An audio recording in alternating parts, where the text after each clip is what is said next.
পৃথিবী থেকে অনেক মানুষ চলে যায় না? চলে যায়। চলে যাওয়ার আগে তার বেটিরা, তার বেটারা, তার বৌমারা, তার স্ত্রী তার মাথার কাছে বসে দেখবেন কেউ গালে পানি দেয়, কেউ বেদানার রস দেয়, কেউ আঙ্গুরের রস দেয়, দেয় না? দেয়। আল্লাহর নবী কি বললেন? বিশ্ব নবী বললেন, একজন ইমানদার যখন মারা যায়, সেই ইমানদার মারা যাবার আগে আল্লাহর নবী বলছেন নিজের চোখে মালাকুল মউতকে সে দেখতে পায়।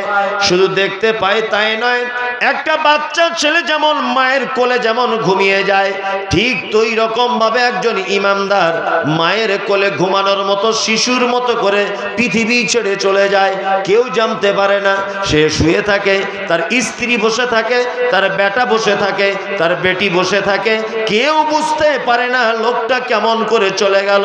বিশ্বনবী বললেন, আর যদি একটা লোক বদকার হয়, লোকটা যদি খারাপ হয়, লোকটা যদি বেঈমান হয়, বিশ্বনবী বললেন মালাকুল মউত তার আত্মাটাকে এত কঠিন করে ধরে, তার আত্মাটাকে এত শক্ত করে ধরে, তার আত্মাটাকে বার করার সময়তে মালাকুল মউতকে ওই লোকটা বারবার বলতে থাকে, পায়াকোলা রব্বি লাউলা খরতানি ইলা আজালিন করিম ফাসাদদাকা ওয়া আকুম মিনাস সালিহিন। হেওয়ার প্রতিপালক, পৃথিবী থেকে আমি চলে যাচ্ছি, আমার টাইম নাই।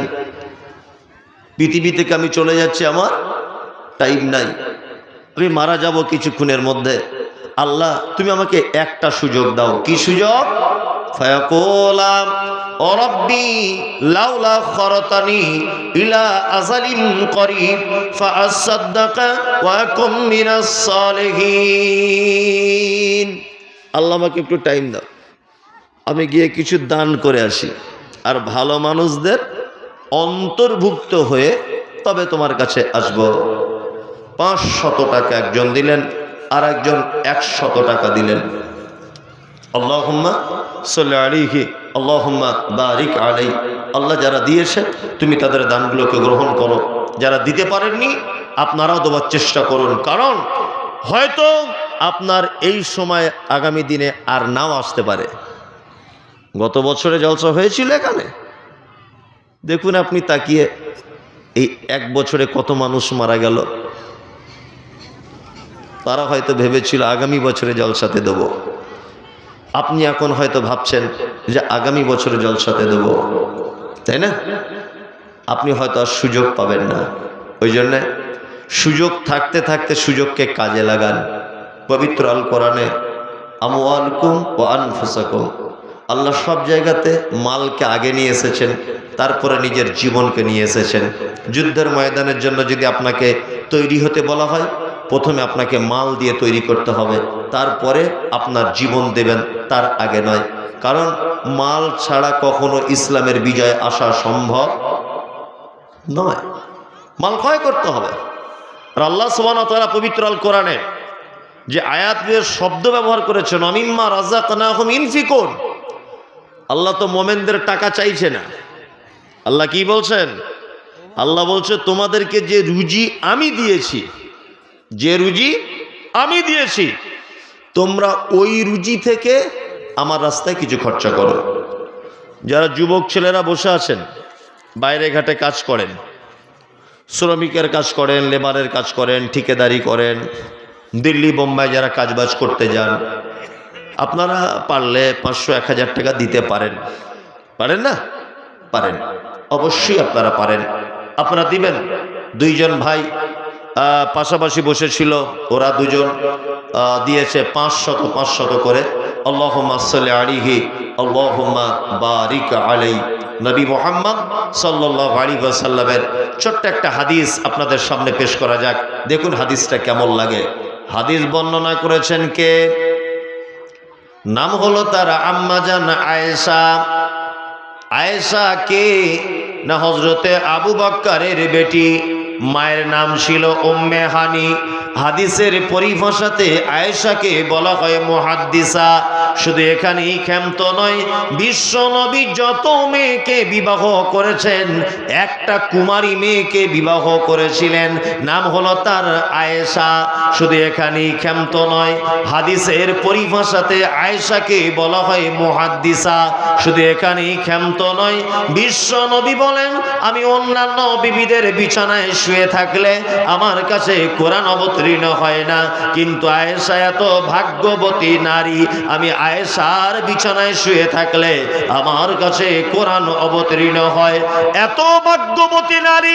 হাদিস বর্ণনা করছেন, সহিহ বুখারীর ভিতরে হাদিসটা রয়েছে। হাদিস বর্ণনাকারিণী আয়েশা নবীজিকে কোন বিবি করিলেন জিজ্ঞাসা, ওগো নবী তব সাথে দেখা হবে কার? নবী বলে দুনিয়াতে হাত লম্বা যার। মা আয়েশা বলে, এ কথা যখন শুনিলাম কানেতে, কাঠখণ্ড লয়ে হাতে লাগিলাম মাপিতে, দেখিলাম বিবি সাউদার হাত লম্বা বলি, আমার মুখেতে ওগো পড়ে গেল কালি। হাত লম্বার অর্থ পরে পারিলাম বুঝিতে, দান ধন যারা করে এই দুনিয়াতে, তারপরে জয়নাব এসে নবীজিকে কয়, কেন জয়নাব আল্লাহর রাস্তায় বেশি করে ক্ষয়? নারায়ণপুরের মানুষ শুনুন হাদিসটি বুখারীর। জয়নাবে আনন্দ আর আয়েশার মুখ ভারী। আম্মা জান আয়েশা আল্লাহর নবীকে ডেকে বলছেন, ও দয়ার নবী গো, কিয়ামতের দিনে, মহাপ্রলয়ের দিনে, কেউ যেদিন কারো হবে না, বাপ বেটার হবে না, মা সেদিন বেটির কোনো উপকার করবে না, আত্মীয় স্বজন আর একজন আত্মীয় স্বজনের কোনো উপকার করবে না, সেদিন কেউ কারো কোনো রকমের সাপোর্ট করতে পারবে না। ও দয়ার নবী, আপনি তাড়াতাড়ি করে বলুন, ওই দিনে, বিভীষিকাময় দিনে আপনার সঙ্গে প্রথমে কার দেখা হবে? বিশ্ব নবী আয়েশাকে বললেন, আয়েশা, ওই ব্যক্তির সঙ্গে আমার প্রথমে দেখা হবে যার হাত হবে লম্বা। আম্মা যেন আয়েশা ব্যাপারটা বুঝতে পারলেন না। আল্লাহর নবীর অন্যান্য বিবিদের হাতগুলো মাপতে শুরু করে দিলেন, আর দেখা গেল বিবি সাউদার হাতটা লম্বা হয়ে গেল। বিশ্ব নবীর বিবি আয়েশা বলছেন, ইয়া রাসূলুল্লাহ, তাহলে কি আপনার সঙ্গে আমার আর দেখা হবে না? বিশ্ব নবী বললেন, আয়েশা, ওই রকম হাত লম্বা নয়। যারা দানের ব্যাপারে, যারা সাদাকার ব্যাপারে প্রতিযোগিতা করে, যারা সাদাকার ব্যাপারে প্রতিযোগিতার ময়দানে নেমে যায়, আমি আল্লাহর নবী বলছি, ওই ব্যক্তির সঙ্গে কিয়ামতের দিনে সর্বপ্রথম আমার দেখা হয়ে যাবে। যারা দানের ব্যাপারে প্রতিযোগিতা করে, আল্লাহর নবী বলছেন, ওই ব্যক্তির সঙ্গে কিয়ামতের দিনে সর্বপ্রথম আমার দেখা হয়ে যাবে। আল্লাহ সুবহানাহু ওয়া তাআলা মুমিনদের ব্যাপারে বলতে গিয়ে বলছেন, ইন্নাল্লাহা আশতারা মিনাল মুমিনিনা আনফুসাহুম আমওয়ালাহুম বিআন্না লাহুমুল জান্নাহ। মুমিন, তোমাদের সম্পদ, তোমাদের টাকা, তোমাদের অর্থ, তোমাদের জমি জায়গা, তোমাদের বাগান পুকুর, তোমাদের আত্মা, তোমাদের সমস্ত কিছুকে আমি আল্লাহ ক্রয় করে নিয়েছি জান্নাতের বিনিময়ে। তোমরা দিবে, আর তার বিনিময়ে তোমরা যাবে কোথায়? জান্নাতে। ওই জন্য বলবো যে আপনারা দিয়েছেন সবাই, আর এখন তো আবার জলসা করার আগেও বাড়িতে বাড়িতে কালেকশান হয়, ওই জন্য আবার তারপরেও আলাদা করে কালেকশানের বক্তাও থাকে। এখন একই জমিতে তো বারবার চাষ দিলে হবে না। আমি আসছিলাম